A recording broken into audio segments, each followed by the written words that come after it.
2. Normas técnicas para el otorgamiento de beneficios por sobrevivencia en el sistema de ahorro para pensiones NSP 13. Las modificaciones a la NSP 06 establece lo siguiente. Detallan los documentos mediante los cuales el afiliado comprobará adecuadamente las circunstancias de desempleo, de discapacidad o si adolece de alguna enfermedad que imposibilite continuar trabajando y consecuentemente reintegrar el anticipo de saldo. Incorporar la obligación de una adecuada asesoría para el trámite de pensión por vejez en los casos que, aunque no se haya reintegrado el anticipo de saldo, pueda hacer uso del beneficio regulado en el artículo 126-F. Las modificaciones a la NSP 13 remitirán a los afiliados del sistema previsional realizar mediante procedimientos ágiles, entre otros casos, lo siguiente. Establecer beneficiarios con derecho a pensión por sobrevivencia en caso de no existir beneficiarios del grupo familiar del afiliado que fallezca de conformidad con el inciso segundo del artículo 106 de la Ley del Sistema de Ahorro para Pensiones. Determinar una institución de beneficencia u hospital de su libre decisión como designado para recibir el saldo de su cuenta individual de ahorro para pensiones cuando no existan beneficiarios con derecho a pensión de sobrevivencia. Las modificaciones anteriores entrarán en vigencia el 17 de febrero del 2021 en atención a lo establecido en la Ley de Supervisión y Regulación del Sistema Financiero y la Ley de Procedimientos Administrativos.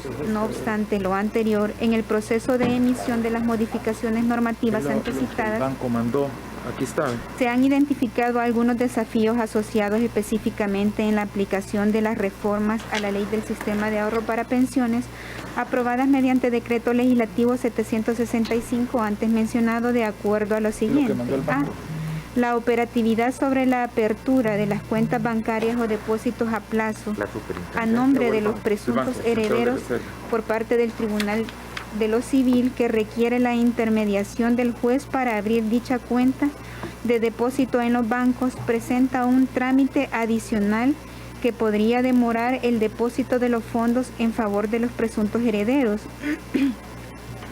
Además que los bancos, para abrir la cuenta de depósitos, están obligados a cumplir con obligaciones legales y normativas, lo que podría dilatar aún más el depósito de dichos fondos. Eso sin contar los plazos en los que comúnmente se resuelven las actuaciones judiciales. Tomando en consideración todo lo anterior, se recomienda valorar la utilización de las cuentas de fondos ajenos en custodia de la Dirección General de Tesorería del Ministerio de Hacienda, que es un mecanismo utilizado en sede judicial para casos como el presente y que puede resultar de uso expedito. B. El plazo de 30 días otorgado a las administradoras de fondos de pensiones para la entrega del saldo de la cuenta individual de ahorro para pensiones puede resultar insuficiente, ya que, por ejemplo, si una persona tiene derecho a pago de certificado de traspaso y se debe pagar en 3 anualidades, de conformidad con el artículo 229 de la Ley del Sistema de Ahorro para Pensiones, cuando se le haga llegar el dinero al Tribunal de lo Civil competente, habrán componentes de la cuenta individual de ahorro para pensiones aún pendientes de acreditar, lo que implicará la entrega diferida de dichos componentes al tribunal en referencia. C. No está incluido en el Decreto Legislativo 765 el tratamiento de los casos de los que el afiliado fallecido no tenga beneficiarios ni herederos. Antes de dicha reforma, el saldo de la cuenta individual de ahorro para pensiones pasaba al Fondo General de la Nación transcurridos 10 años. Tal disposición fue eliminada, por lo que se corre el riesgo que dichos fondos pertenecerían independientemente en los fondos de pensiones. Indefinidamente. D. La ampliación del universo de beneficiarios por sobrevivencia generan pensiones financieras sobre el seguro de invalidez y sobrevivencia y la cuenta de garantía solidaria, puesto que al incorporarse dichos beneficiarios sin requisitos de ningún tipo se vuelve una pensión vitalicia. tal cual impacta en los componentes de financiamiento, es decir, el citado seguro y la cuenta de garantía solidaria, por ser beneficiarios propios de seguridad previsional, y al extenderse a personas que no forman parte del grupo familiar, desnaturalizan dicho derecho fundamental. Aprovecho la oportunidad para reiterarles mis más sinceras muestras de consideración, estima y firma el presidente del Banco Central de Reserva, licenciado Douglas Rodríguez. Así leída la correspondencia, presidente. A consideración.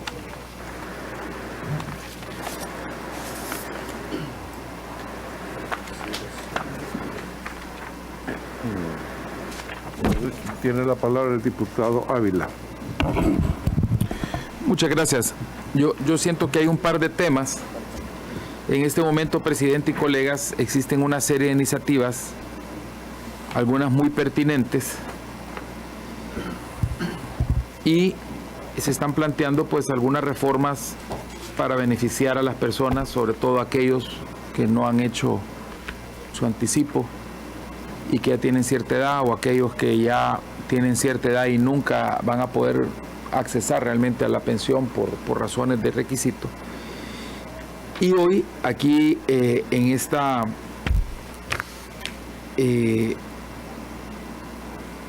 reflexión que manda el Banco Central de Reserva, hay un par de temas muy importantes que no podemos dejar así.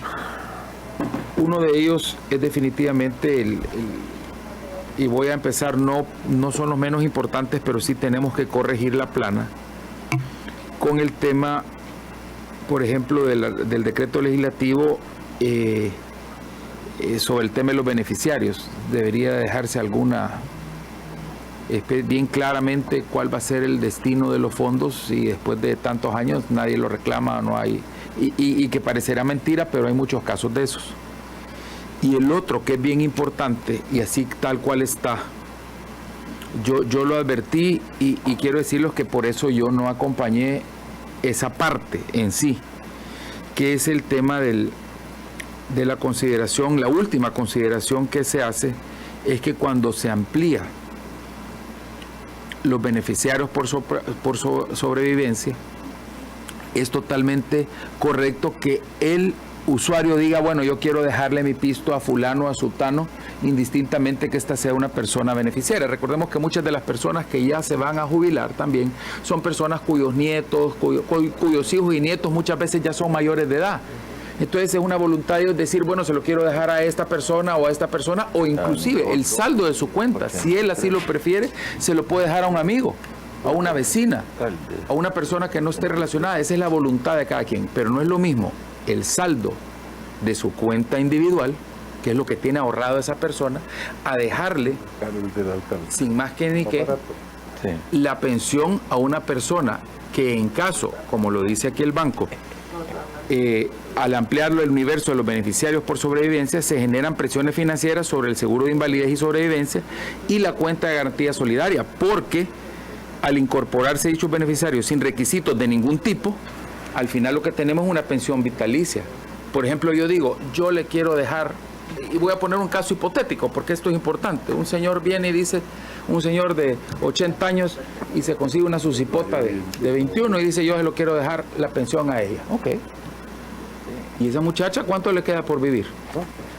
Tiene 21 años. Sí, el señor tiene 80, la muchacha tiene 21. O el muchacho, lo que sea, y de repente esa persona va a tener pensión vitalicia, va a tener pensión vitalicia, ¿en detrimento de quién? En detrimento de la cuenta de garantía solidaria, en detrimento de todos los demás. No, la lectura que siguen una regla. Eso es algo que hay que corregir, porque así tal cual está, esto va en detrimento de los que están pensionados. Y va en detrimento porque no tiene ningún límite. Yo creo que es correcto que la pensión se le deje a una persona, a un familiar, se le deja a una persona que esté en unas condiciones de vulnerabilidad, si ustedes lo quieren, que es dependiente del pensionado, pero así indefinidamente no es lo mismo dejarle su saldo que dejarle la pensión. Porque al final, el que le deja la pensión no le está dejando lo que tiene, le está dejando lo que no tiene. Le está dejando la obligación de que la pensión va a ser para alguien que puede vivir 60 años más y durante 60 años se va a volver una carga, se va a volver una carga para todos los demás ahorrantes. O sea, que es una medida que al final resulta, en mi criterio, ser injusta para los pensionados y para los ahorrantes.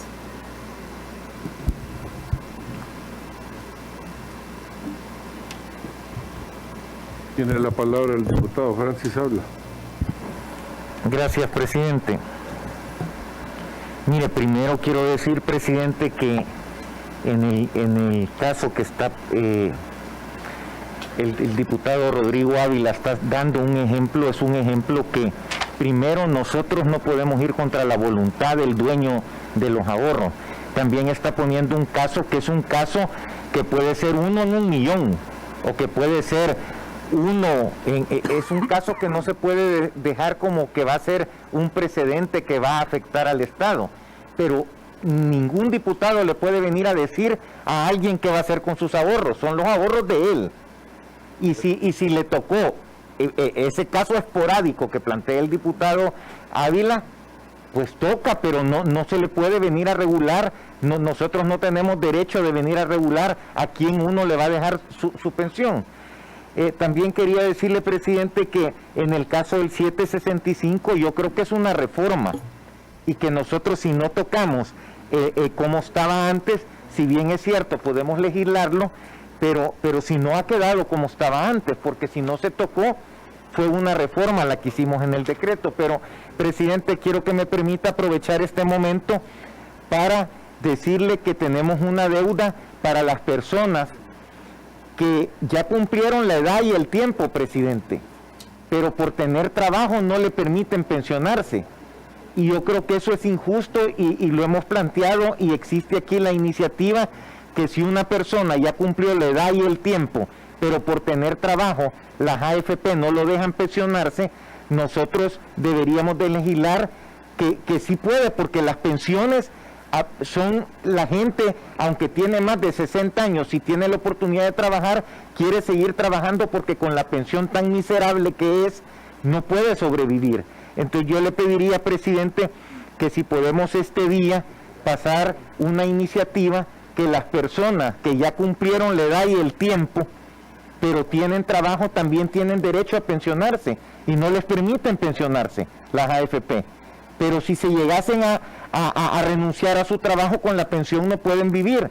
Entonces yo creo que es algo que tenemos esa deuda, presidente, y que no son mucha la gente que está trabajando y que le están pidiendo pensionarse, pero que sí podríamos ayudarle en ese sentido, por lo cual, presidente, yo le pediría que si es posible que se someta a votación para sacar un dictamen específicamente para la gente que cumplió la edad, que cumplió el tiempo, pero le piden que renuncie a su trabajo para poder pensionarse. Creo que es injusto que le pidan que renuncie, estamos igual que a los que les pedían que renunciaran a su nacionalidad para poder obtener su dinero. Entonces, es poca la gente, es de justicia que la gente, repito, que tiene ya la edad y el tiempo, que estamos hablando de 60 años para arriba, y tiene su trabajo, no la obliguen a renunciar a su trabajo para que pueda recibir su pensión. Muchas gracias, presidente. Tiene la palabra el diputado Rodrigo Ávila.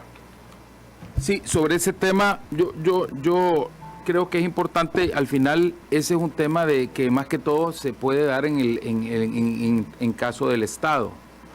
Y no tiene nada que ver las AFPs, se lo digo porque ahí yo conozco personas que en la empresa donde están simplemente renuncian al régimen de asalariado y se van por contrato. Y eso se puede, o sea, hay gente que se han pensionado y que después están en otro régimen sin los descuentos y tal, o sea, por servicios profesionales, por contrato, de otra forma. Pero estoy de acuerdo en que se podría hacer esto. Ahora, sobre lo primero, yo sí siento que es importante, y este tema en sí es una cosa que tenemos que corregir, porque aquí básicamente, y yo aquí estoy en desacuerdo con mi colega, con mi querido colega, porque no es un caso esporádico, pueden ser muchísimos casos. Y el tema es que ahora hemos aprobado nosotros una pensión mínima, que ojalá se vuelva una realidad, que es una pensión de $304. Y si una persona decide que su pensión se la deja a alguien muy joven, esa persona desde muy joven, así como está esto, va a recibir esos $300, aunque quizás su beneficiario, o más bien quien le benefició, haya sido una persona que tenía salario mínimo. Pero como ahora la pensión mínima puede incluso superar el salario promedio que esa persona tenía durante los 10 años últimos de trabajo, quiere decir que ese joven va a tener, a costilla de todos los demás ahorrantes, va a tener una pensión hasta que se muera de $304. Perdónenme, aquí yo sí soy de acuerdo que cada quien puede hacer lo que le dé la gana o lo que quiera con sus ahorros, pero es que estos no son los ahorros de la gente. Esto es una pensión. Nosotros aprobamos aquí en El Salvador, con la reforma que se hizo anteriormente, ya existe la pensión vitalicia, que ese es un gran logro y eso es un gran avance. Antes no había pensión vitalicia, la persona iba a tener pensión hasta la extinción de su cuenta individual. Hoy ya no, hoy su cuenta individual al extinguirse se recompone en la pensión mínima y la pensión hasta que se muera recibe la pensión mínima. Pero ahora, como la pensión es vitalicia, no es correcto que una persona pueda recibir una pensión vitalicia simplemente porque el decreto tenía la falencia de no tener límites y, como bien lo dice el Banco Central de Reserva, no establece requisitos de ningún tipo, que fue mi alegato en esta mesa. Debería tener un requisito mínimo de que la persona podrá recibir la pensión hasta tal límite. Ahí sí operaría la extinción.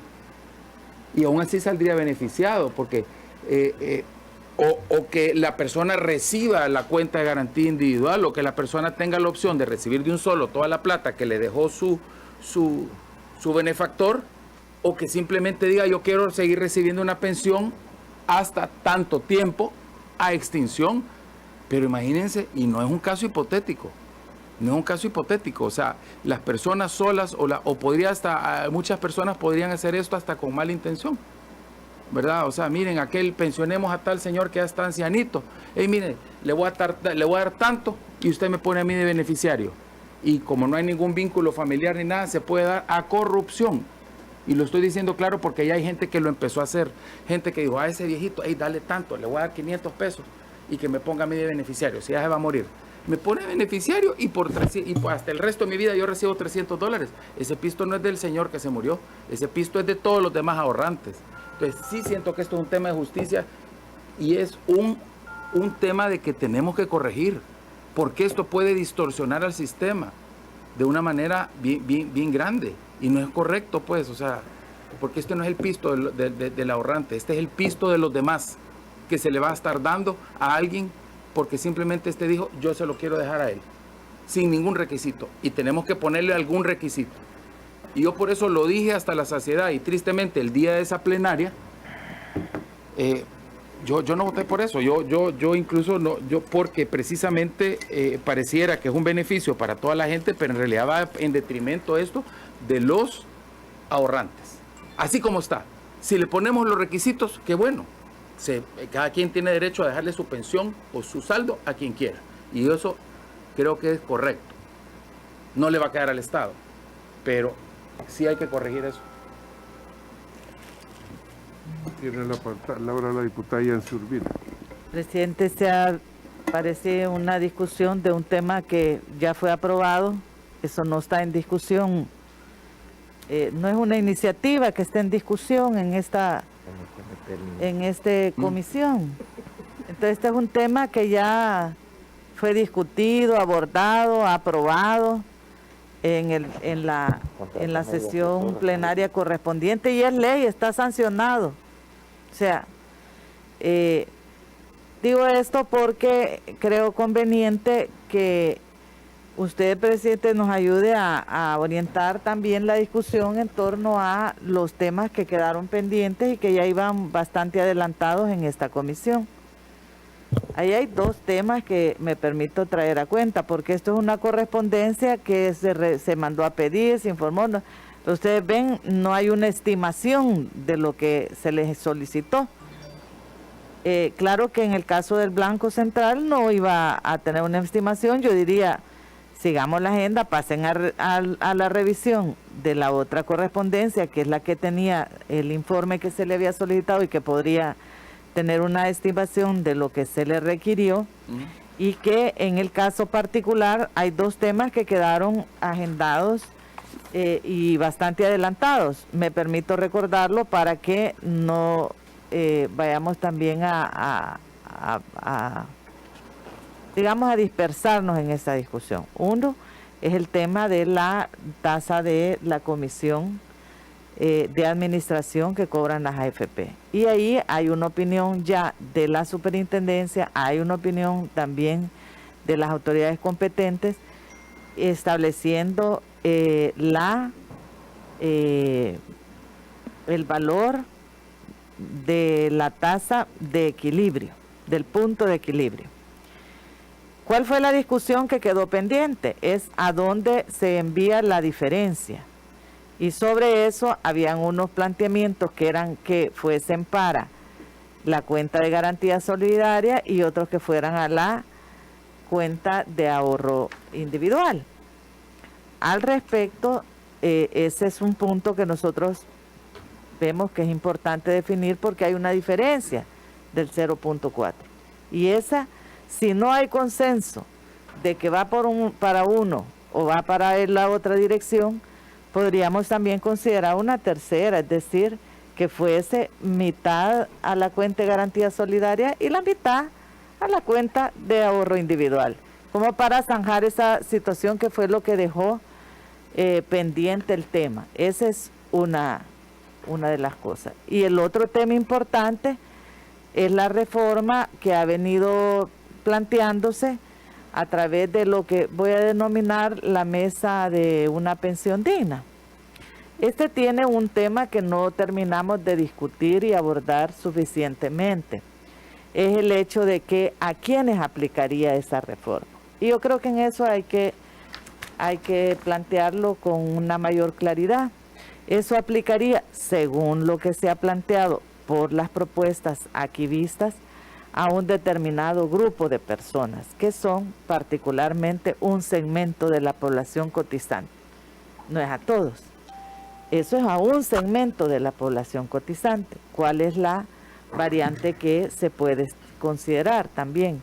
Es si eso puede ir con las modificaciones necesarias al universo para que eso ya no continúe siendo así de que hay un segmento como el que tenemos actualmente, ¿verdad? Optados A, optados B, el no sé qué, el otro, por una categorización que no logra solventar.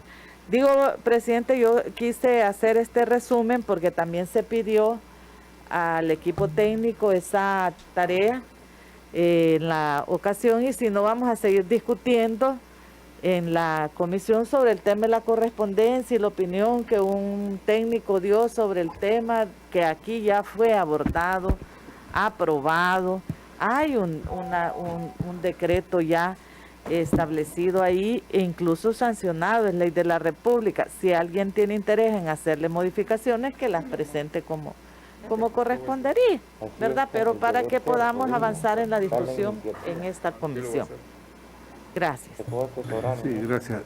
Eran dos notas las que habíamos recibido y efectivamente esta nota fue y ha sido mandada por el Banco Central de Reserva en un momento en que a la hora de hacer la modificación no se esperó para tener la opinión, sino que simplemente se pasó de una manera abrupta.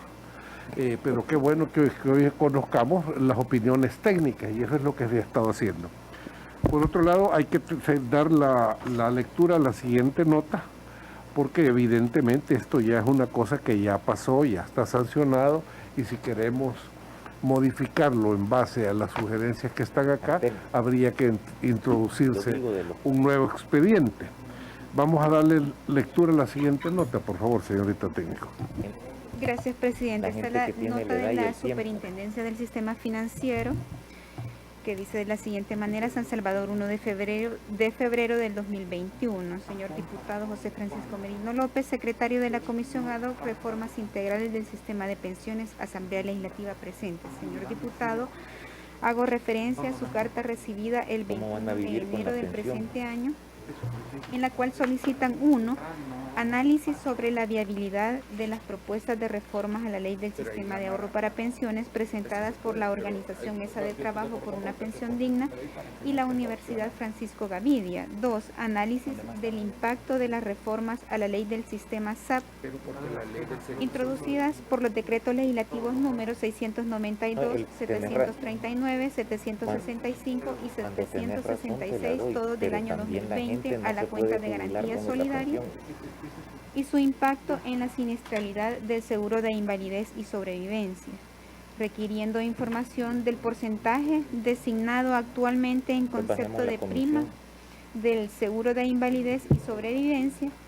3. Se designe a un técnico de esta superintendencia para que a través de un simulador pueda analizar los impactos en la cuenta individual de ahorro para pensiones y a la cuenta de garantía solidaria al modificar los parámetros del SAP. Y 4. Conocer el punto de equilibrio de la comisión que cobran las administradoras de fondos de pensiones y un análisis en el que se fundamenta el mismo. Sobre el particular, respondemos a cada una de sus requerimientos en su orden. 1.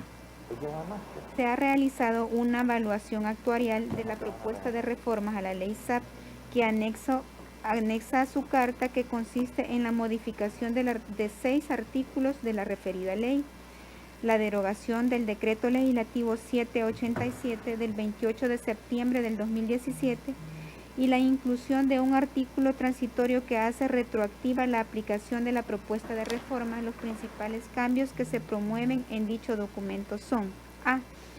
Una redistribución en el porcentaje de cotización total del 15%, asignando un 5.5% a la cuenta de garantía solidaria, 8.1% a la SIAP y 1.4% a la comisión por administración que se pagan a las AFP. Incremento en los porcentajes de referencia de las pensiones de invalidez y sobrevivencia del 60% para invalidez total y sobrevivencia, actualmente el 50%, y 50% para invalidez parcial, actualmente el 36%. C. Otorgamiento de beneficios definidos para todos los afiliados al SAP y los optados al sistema de pensiones público, con tasas de reemplazo mínimas del 65% y un máximo del 75%, con un techo en el monto de pensiones de 2.500. D. El financiamiento de las pensiones está diseñado en 2 etapas. Primero, con cargo a la SIAP, y luego, cuando ésta se agote, con cargo a la cuenta de garantía solidaria, manteniendo el mismo monto de pensión. Los resultados de la evaluación actuarial con los parámetros antes mencionados indican que la propuesta de reforma en comento no es sostenible financieramente, ya que si los flujos netos a cargo de la cuenta de garantía solidaria se descuentan al 4%, las obligaciones implícitas actuales para el Estado ascenderían a 28.540.45 millones, que equivalen al 106% del PIB, y más de 3 veces el monto del presupuesto del sector público no financiero para el año 2021.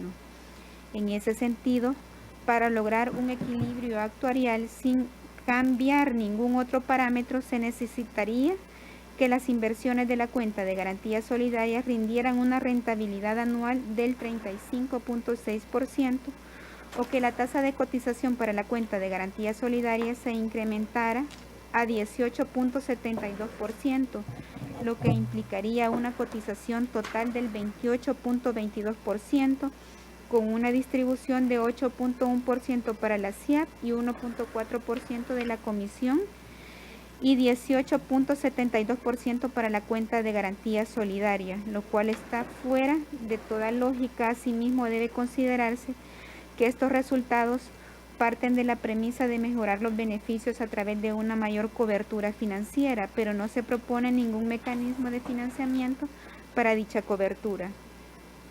Si se modifican otros parámetros para amortiguar, Ni- se modifican otros parámetros para amortiguar el alza de los costos para el pago de pensiones.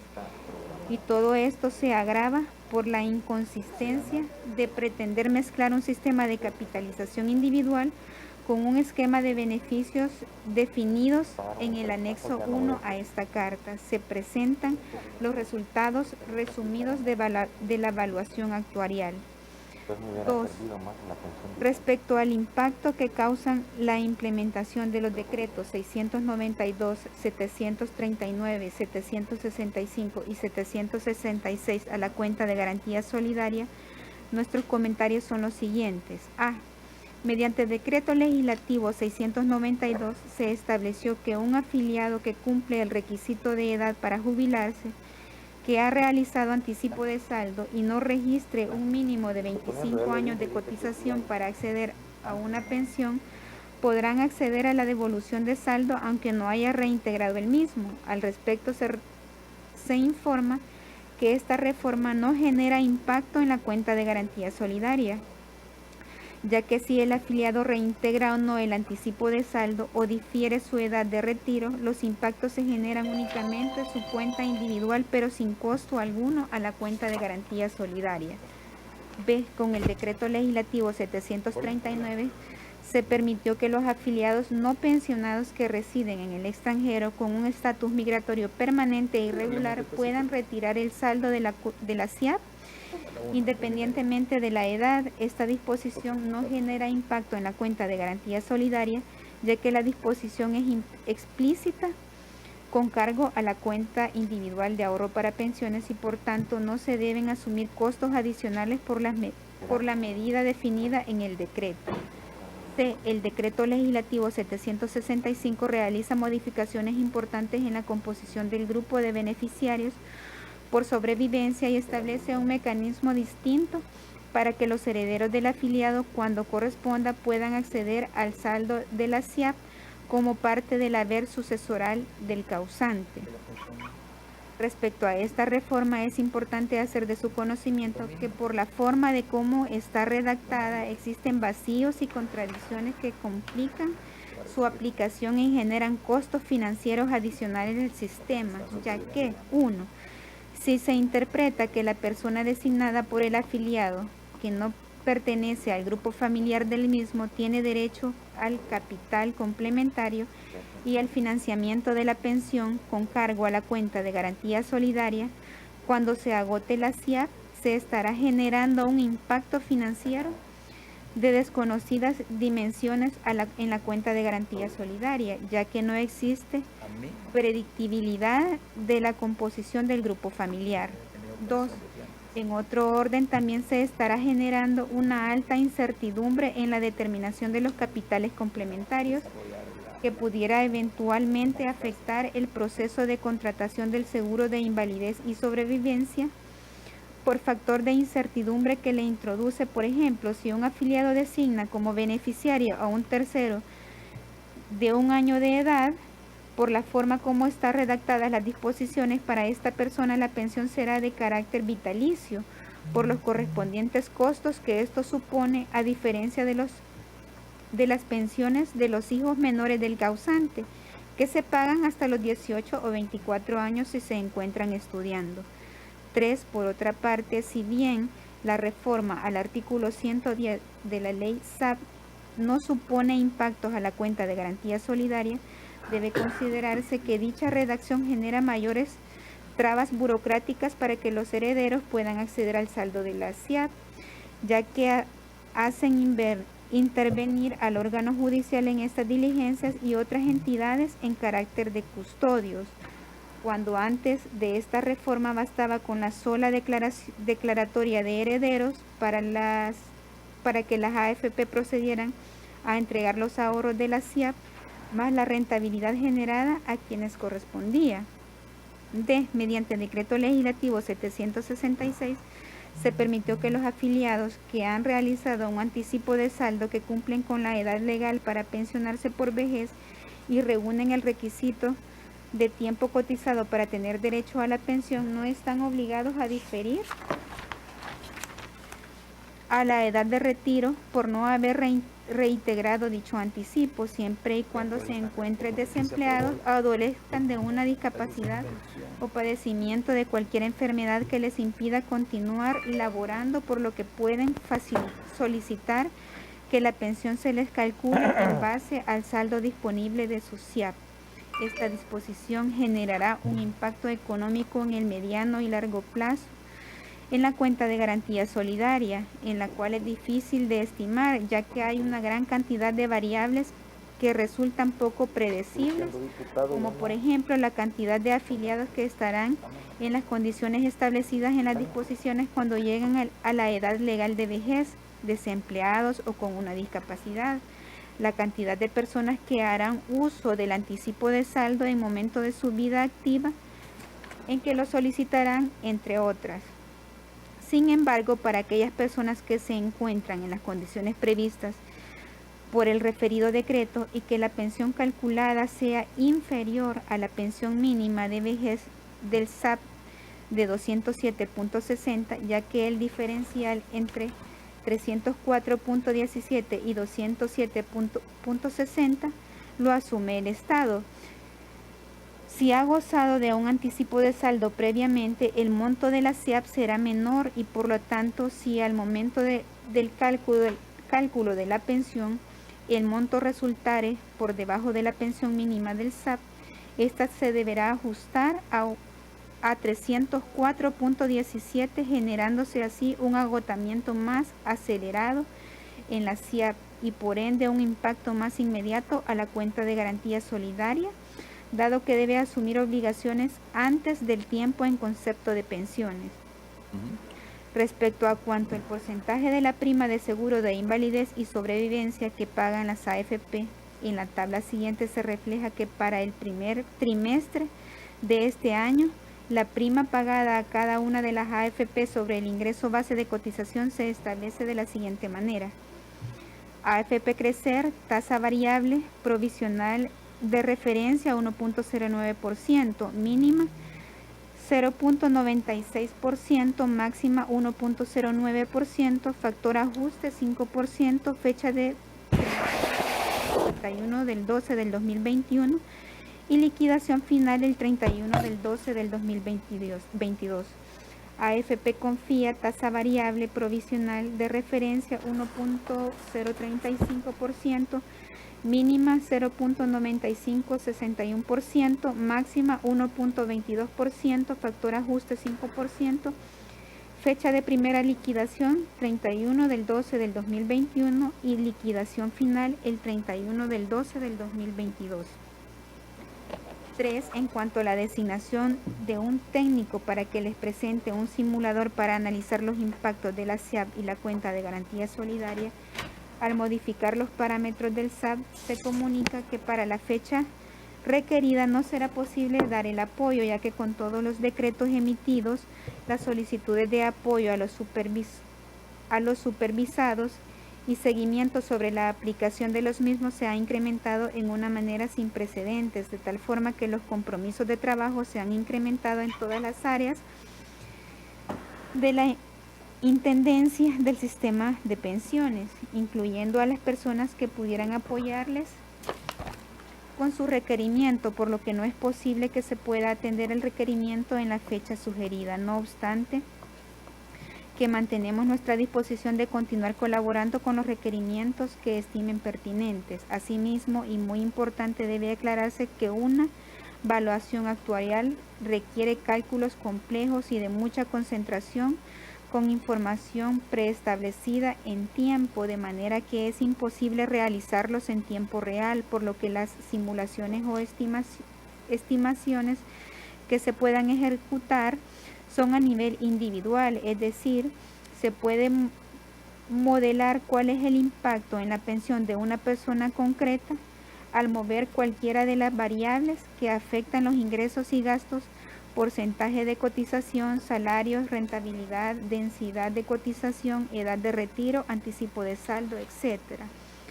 4. Finalmente, en cuanto al punto de equilibrio de la comisión que deben cobrar las AFP para este año 2021, esta se mantiene en 1.5, entendida como aquella con la cual las AFP no tendrían ganancias ni pérdidas, dato variable sujeto a las condiciones del sistema. Por tanto, dicho parámetro no debe entenderse como la comisión recomendada a establecerse, dado que las mismas solamente contribuyen el límite inferior del cual se debe partir para la toma de decisiones. El fundamento conceptual para establecer el punto de equilibrio de la comisión se describe en el anexo 2 a esta carta. Atentamente y firma el superintendente del sistema financiero. Anexo están los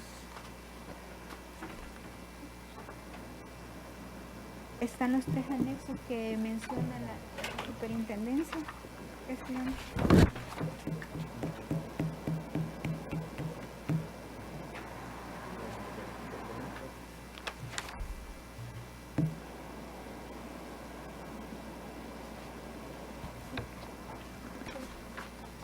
Bueno,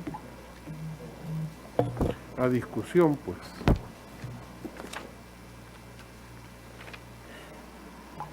Vamos a ver, Francis. Gracias, presidente. Yo voy a secundar la moción de la diputada Yancy Urbina de que este tema de la comisión ya fue discutido ampliamente, tenemos los parámetros aquí y que deberíamos de legislar. Yo creo que se puede hacer en el sentido de que ella dijo que el único problema que había era que no nos poníamos de acuerdo si iba a una cuenta o a la otra, y que puede ser que vaya mitad y mitad para así ser algo salomónico y que se pueda legislar acerca de este punto. Gracias, presidente. Gracias, presidente. Bueno, primero celebrar que la comisión al final sesionó, ¿verdad? Y creo que tenemos la responsabilidad de legislar hasta el 30 de abril en esta legislatura, y tenemos la posibilidad de darle a la población salvadoreña una aprobación de un cuerpo normativo que les pueda beneficiar y no esperar a que regrese la próxima legislatura. Sobre la correspondencia que envía la superintendencia, yo tuve a bien solicitar una reunión con diferentes organizaciones que están trabajando el tema de las pensiones. Me acompañó también el colega Juan José Martel para conocer realmente cuál era su petición en concreto. Y ellos piden, entiendo, si no me equivoco, que enviaron una solicitud de audiencia.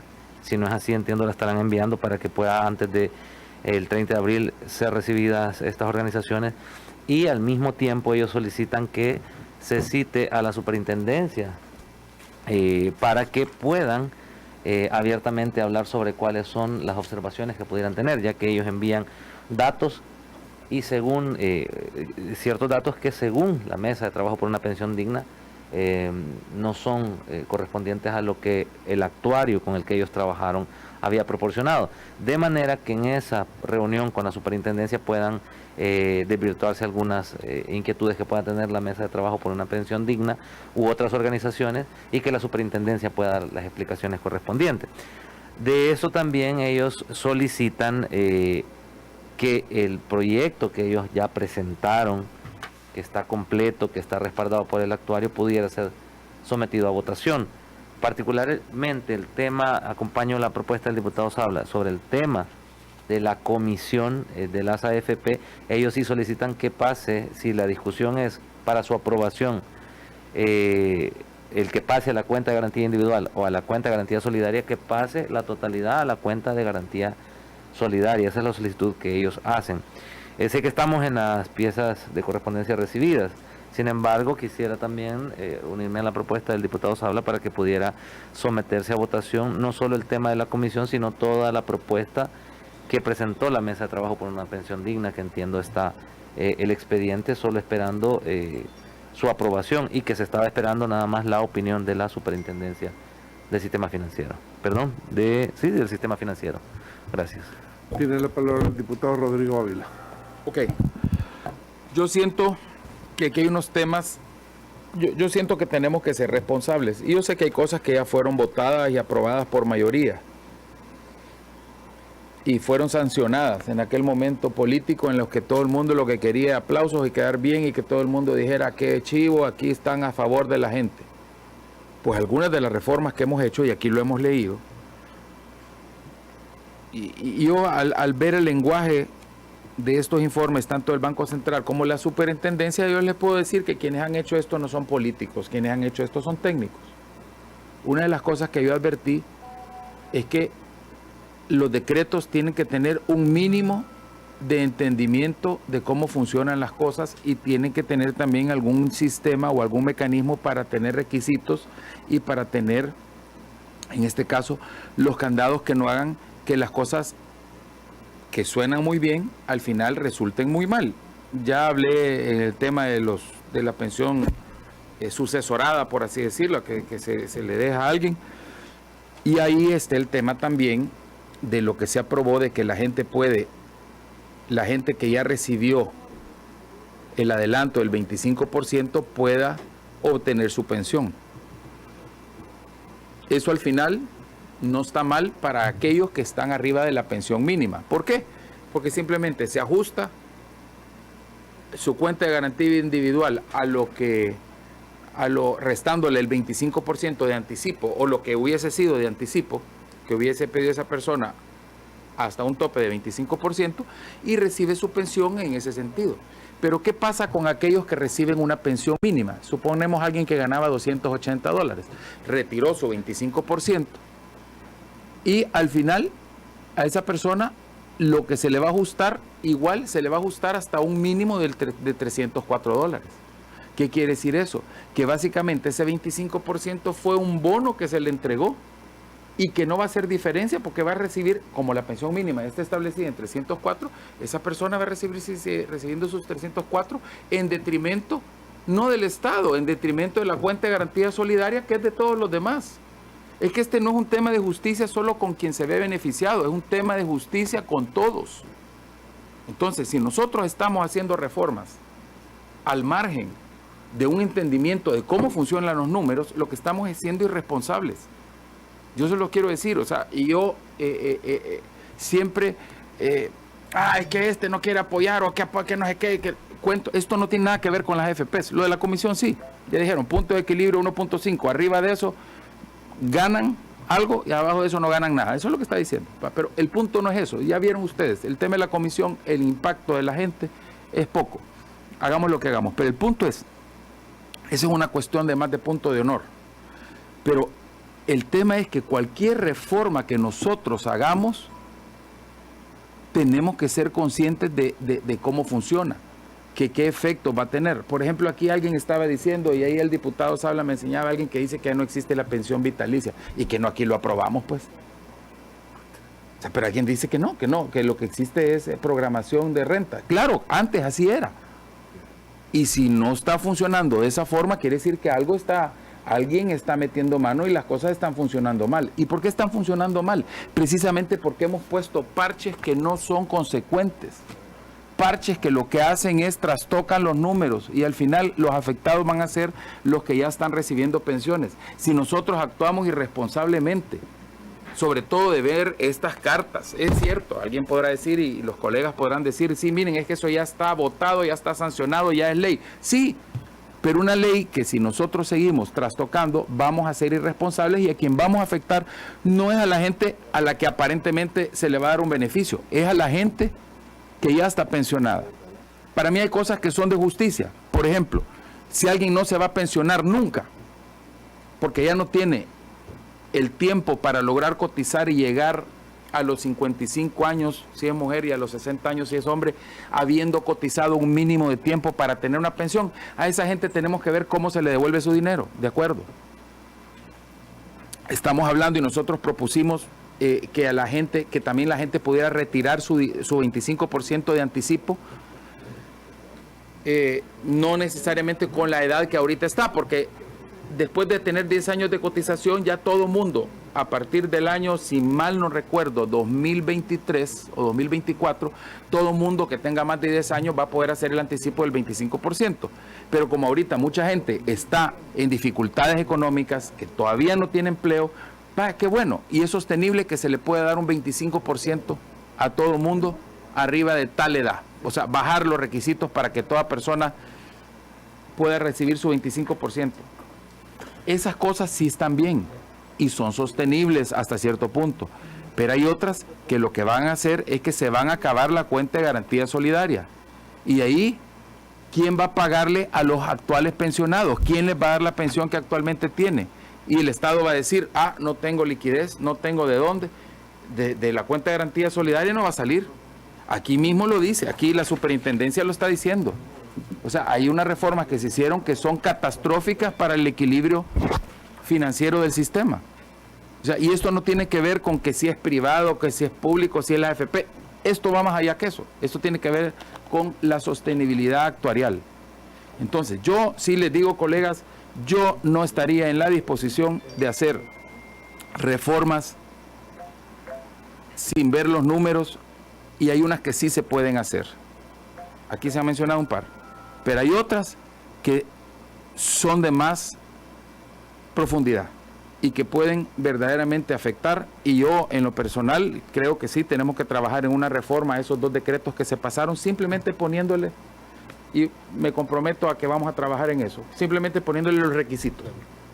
Pero verdaderamente sí siento, señores, que en esta comisión, y yo sugeriría, presidente, quizás para la próxima semana, hoy ya que ya pasaron este proceso electoral, las 11:30 es una hora bien complicada. Yo sé que algunos tenemos otras comisiones, quizás jornadas un poco más largas donde podamos afinar números, tener una pizarra, podría ser a las 10 de la mañana y nos quedamos, o a las 9 de la mañana el día miércoles. Yo no sé si el día miércoles tenemos conflicto todos, porque el día martes algunos tenemos comisión, pero este es de ver números, es de ver pizarras, o sea, y hay cosas que son bien sencillas, que con una pizarra y con un par de números y con alguien de las personas entendidas del tema a nivel técnico que nos explique, yo se los digo, se pueden dilucidar un montón de cosas, pero no podemos ser irresponsables y solo por el afán de que la gente está esperando. Claro que la gente está esperando, pero no le podemos a la gente dar una cosa que suene bonito, pero que a la hora de los cubos no va a funcionar para nadie. Entonces esa era mi propuesta, presidente.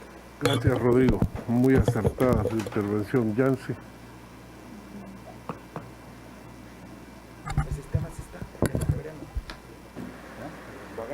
Bueno, presidente, mire, yo creo que la agenda de la próxima semana debe incluir los temas sustantivos. Porque aquí podemos seguir hablando de la correspondencia que nos envió, cuántas veces no hemos visto opiniones diversas de parte de las instituciones.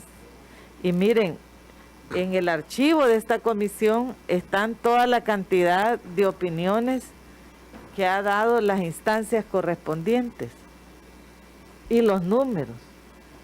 Y sobre eso ha habido decisiones.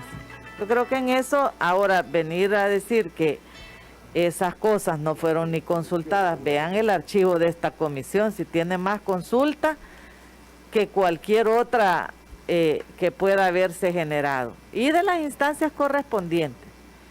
Yo creo que lo que es importante es que la comisión agende los temas que se requieren para que continuemos trabajando en esa dirección. Yo personalmente creo que los colegas podrían examinar este punto que les he mencionado para que podamos aproximarnos a una resolución, y es a quienes se puede incluir y beneficiar con esa propuesta que ha hecho o la que ha estado en más discusión acá. Porque eso normalmente, ahorita así como está planteada, tiene un universo determinado que se ve beneficiar, no el universo completo de los sujetos que son cotizantes de este sistema. Si se analiza ese punto, hay medidas que se pueden adoptar de tal manera que pudiese ampliarse el beneficio a todos los cotizantes. Y eso sí debería de ser un punto que se analice, porque de lo contrario, cualquier otra reforma será aplicada únicamente a un segmento de la población que cotiza actualmente, que es el punto que nosotros consideramos que debería de abordarse. Gracias, presidente. Y que la petición es que se agende los puntos que tenemos en discusión en la comisión para la próxima sesión. Gracias. Okay. Bueno, hay una propuesta para agendar para la próxima reunión. ¿Qué puntos eran específicamente? Son 2 puntos que han estado en discusión. Ajá. El tema 1 es la propuesta de la Comisión de Administración y el otro tema es la reforma propuesta por la Mesa para una Pensión Digna, que después hay un replanteamiento que fue generado acá con diversos escenarios, que se le pidieron modificaciones de escenarios que además en parte comparten con la universidad y donde hay opiniones diversas ya sobre esa propuesta. Yo particularmente les he mencionado que hay un punto que a nosotros nos gustaría dilucidar con mayor detalle, y es el universo de los beneficiarios de esa reforma, porque esa reforma únicamente podría estar beneficiando a un determinado grupo de personas que son cotizantes. Y el planteamiento es, eso no puede ser una sola para un determinado grupo, sino que cómo se puede ampliar a un universo más amplio, que es en la totalidad. Esto indudablemente nos lleva a ver, bajo los mismos principios planteados ahí, una tasa de retorno que pueda ser de acuerdo a la forma en cómo se calcula, y lo han propuesto ahí también ese método.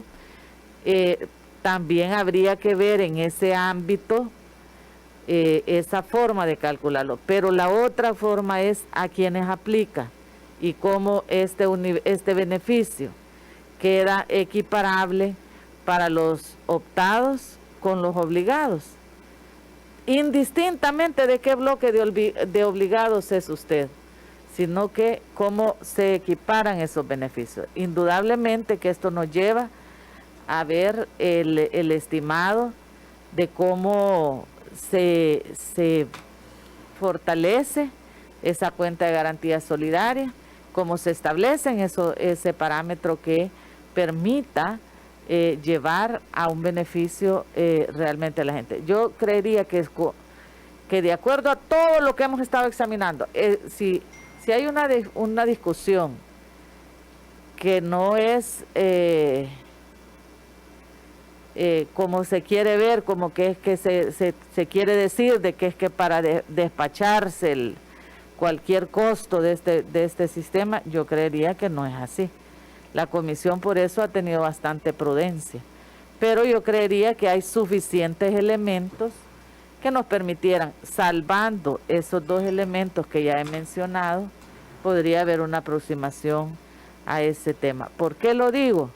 Porque la preocupación más fundamental es, en este caso, que esa reforma no sea solamente para un segmento de la población, sino como se abre a ese segmento de todos los cotizantes del sistema, que de manera integral puedan tener una mejora sustancial en términos de la tasa de retorno, o lo que al final decimos en el monto de la pensión a la que van a aspirar, que no puede ser ciertamente la que tienen ahora. Gracias, presidente. Ok, entonces nos quedamos ya para la próxima sesión con estos puntos. Y esperamos la próxima reunión.